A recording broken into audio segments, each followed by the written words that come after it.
నమస్తే welcome to our show మన ఛానల్లో కమలాలకు సంబంధించి ఆల్రెడీ నేను ఒక ఎపిసోడ్ చేస్తున్నానండి తప్పకుండా దాన్ని వాచ్ చేయండి సో కమలాల తొక్కుతో మనం ఇంకా మంచి ప్రాసెస్ చేసుకోవచ్చు అలాగే నిమ్మ రసంతో లేదా నిమ్మకాయల తొక్కతో కూడా చేసుకోవచ్చు అది ఉప్పుతో కలిపి ఎలా చేసుకోవాలి ఏమిటి అనేది నేను చెప్తాను అని చెప్పాను ఒకసారి ఇది పుండ్లు పిల్లలకి పుండ్లు అవుతూ ఉంటాయి చిన్నపిల్లలకి నీళ్ళల్లో ఎక్కువగా ఆడటం వల్ల కానివ్వండి పుండ్లు అవుతూ ఉంటాయి దాని నుంచి ఉపశమనం లభిస్తుంది ఈ ప్రాసెస్ చేసుకోవడం వలన ఒకసారి ప్రయత్నించి చూడండి మంచి ఫలితం ఉంటుంది కమలా తొక్కలు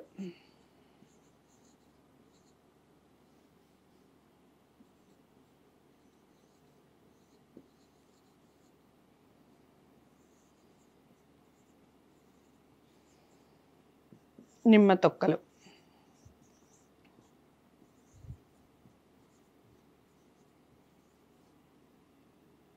ఉప్పు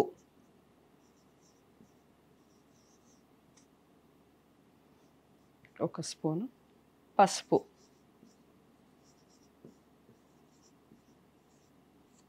ఒక స్పూన్ ఇవన్నీ కూడా ఆల్రెడీ నేను ఇంతకుముందు వీడియోలో చెప్పున్నాను మళ్ళీ చెప్తున్నాను కమల తొక్కలు ఏవైతే ఉన్నాయో అవి మనం తిన్న తర్వాత ఆ తొక్కల్ని 1 వీక్ అంటే మనం ఈరోజు తింటే ఆదివారం అనుకుందాం మళ్ళీ వచ్చే ఆదివారం వరకు వచ్చే శనివారం ఆదివారం వరకు ఖచ్చితంగా ఎండలో ఎండబెట్టండి అయితేనే అవి వాటిలో ఉన్నటువంటి వాటర్ మొత్తం ఎండిపోయి ఇంకిపోయి మనకి పౌడర్లా అవ్వడానికి అసలు ఎటువంటి మెత్తగా లేకుండా పౌడర్లా అవుతాయి పౌడర్ చేసుకున్నాక కూడా దాన్ని జల్లించండి తప్పకుండా ఎటువంటి గరుకుతనం కూడా ఏది లేకుండా బాగా మెత్తటి పౌడర్లా అవుతుంది సేమ్ అదే ప్రాసెస్ నిమ్మ తొక్కలు కూడా నిమ్మ తొక్కల్ని కూడా అలా ఎండబెట్టేసి దాన్ని ప్రాసెస్ లోపల ఓన్లీ గింజల మట్టుకే తీయండి ఆ వైట్ ఏదైతే ఉంటుందో పైన పొరలాగా ఉంటుంది కదా ఆ పొర కూడా ఎక్కడ తొలగించద్దు నిమ్మ తొక్కలకు కూడా దాన్ని కూడా ఎండబెట్టండి ఎండబెట్టి దాన్ని కూడా సేమ్ ఒక 1 వీక్ ఎండబెడితే గట్టిగా అవుతుంది ఇలా విరిస్తే ఇరిగిపోవాలి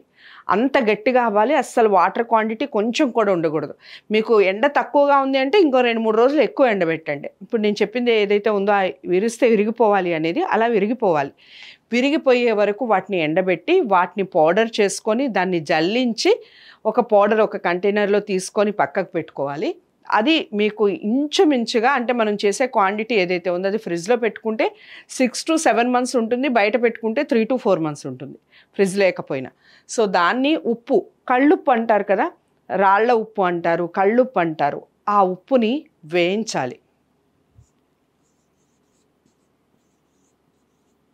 సో ఆ వేడి ఏదైతే ఉందో ఆ వేడి దాని మీద ఈ పౌడర్తో కలిపి ఒక బట్టలో గట్టిగా కలిపి పెట్టి వేయించాలి కొంచెం నల్లబడుతుంది నల్లబడే వరకు వేయించి అది బట్టలో వేసి డైరెక్ట్గా పసుపు వేసేయాలి ఎక్కడైతే పుండు ఉందో దాని మీద లైట్గా పసుపు ఈ పసుపు కూడా మనకి కస్తూరి పసుపు అని దొరుకుతుంది బయట మామూలుగా మనం ఇంట్లో వాడే వంట పసుపు కాకుండా బయట షాపుల్లో మీరు అడిగితే కస్తూరి పసుపు అంటే ఇస్తారు ఆ పసుపు వాడితే చాలా ఫలితం ఉంటుంది సో ఆ పసుపు తీసుకొని డైరెక్ట్గా ఎక్కడైతే పుండు ఉందో చిన్నపిల్లలకైనా కానీ ఆ పుండు మీద జస్ట్ కొంచెం పసుపు అనేది అద్దండి అద్దిన తర్వాత బాగా వేడిగా ఏదో కాలే అంత వేడి కాదు గోరువెచ్చగా ఆ వేడి పడుతుంది అన్నంత వరకు దాన్ని వేడి చేసి ఒక బట్టలో చాలా పల్చటి బట్ట అంటే మనకి పుండు కనిపించాలి ఒక రకంగా చెప్పాలి అంటే అంత పల్చటి బట్ట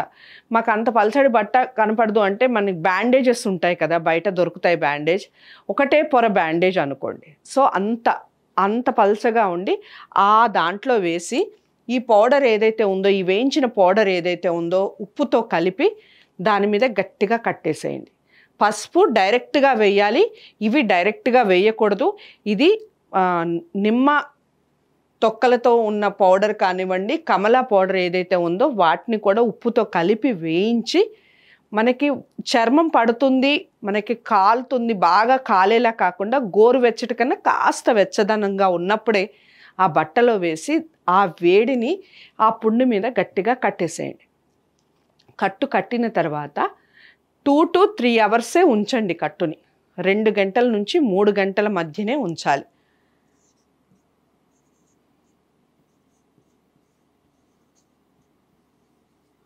ఆ తర్వాత దాన్ని తీసేయండి. ఆ పల్చగా ఏదైతే ఉందో ఆ పొర దాని నుంచి ఉప్పు కానివ్వండి, ఈ పౌడర్ కానివ్వండి కాస్త పుండు మీద పడుతుంది. డైరెక్ట్గా మనం చల్లకపోయినా దాని మీద పడుతుంది. ఆల్రెడీ పసుపు మనం పెట్టి ఉన్నాం, దాని మీద ఆ పుండు మీద పడుతుంది. ఇలా మీరు వారం రోజు విడిచి రోజు అంటే ఇంచుమించుగా వారంలో 3 నుంచి 4 రోజులు వస్తుంది. ఇలా ఒక వారం రోజులు చేయటం వల్ల మీకు అసలు నెక్స్ట్ వీక్కే ఆల్మోస్ట్ 60 to 70% ఆ పుండ్లు మానిపోతాయి. ఎలాంటి పుండ్లైనా మానిపోతాయి. ఓన్లీ వాళ్ళకి షుగర్ ఉంటే తప్ప ఈ ప్రాసెస్ వలన ఎటువంటి పుండైనా మానిపోతుంది. ఒకసారి ప్రయత్నించి చూడండి, తప్పకుండా ఫలితం ఉంటుంది. షుగర్ ఉంటే మాత్రమే, అది పెద్దవాళ్ళు కానివ్వండి, చిన్నపిల్లలు కానివ్వండి, పుండు మానదు. డాక్టర్ దగ్గర చూపించాలి. ఏ డాక్టర్ అయినా, అటు ఆయుర్వేదిక్ కానివ్వండి, ఇటు హెలోపతి కానివ్వండి, ఎవరి దగ్గర డాక్టర్ దగ్గర చూపించుకొని ఆ మెడిసిన్ వాడితేనే, షుగర్ కంట్రోల్లో ఉంటేనే పుండ్లు మానుతాయి. అది వేరే ప్రాసెస్. ఇది ఏమిటి అంటే చిన్న చిన్న పిల్లలు ఆడుకోవటము, కింద పడిపోవటము, లేకపోతే నీళ్ళల్లో ఎక్కువగా నాని పుండ్లు పడటము, చిన్న పిల్లలకి పుండ్లు పడుతూ ఉంటాయి. వాళ్ళకి ఇది బాగా పనిచేస్తుంది, మెడిసిన్లా పనిచేస్తుంది. ఒకసారి ప్రయత్నించి చూడండి, 100% ఎఫెక్టివ్గా పనిచేస్తుంది. నచ్చింది కదా వీడియో? తప్పకుండా అందరికీ షేర్ చేస్తారా? మరి లైక్ చేసి ఛానల్ని కూడా సబ్స్క్రైబ్ చేసుకోవడం మర్చిపోవద్దు. ఇలాంటి ఇంట్రెస్టింగ్ టాపిక్స్తో మళ్ళీ మీ ముందుకు వస్తాను. ఇంతవరకు సెలవు, నమస్తే. Hit TV presents like, share, comment. TV వాళ్ళకు కూడా నేను ఒక సర్ప్రైజ్ ఇద్దాం అనుకుంటున్నాను. మీరు మాత్రమే జెస్సీ ఎందుకు అయ్యారు? ఇలాంటి అమ్మాయిలకి పిలవడానికి బాగుంటుంది. చందు సాయికి like you and have a, జనాలకి ఒక పేరు నచ్చిందంటే దీనికి ఒక ప్రాసెస్ ఉంటుంది. ఎందుకు ప్రాసెస్ డైరెక్ట్‌గా వెళ్ళిపోదాం. ఏదైనా ఒకటి మర్చిపోయినావా నువ్వు? మర్చిపోయినా మేడం. ఏం మర్చిపోయావు? నా గుండె. ఏదో ఆ టైంకి మన సుడి బాగుంటే ఎవరన్నా చూపిస్తే రాయగలం కానీ డోర్ టు డోర్ సేల్స్ చేసేవాళ్ళు. శారీ వస్తుంది, శారీలో వెనకాల కట్టుకుని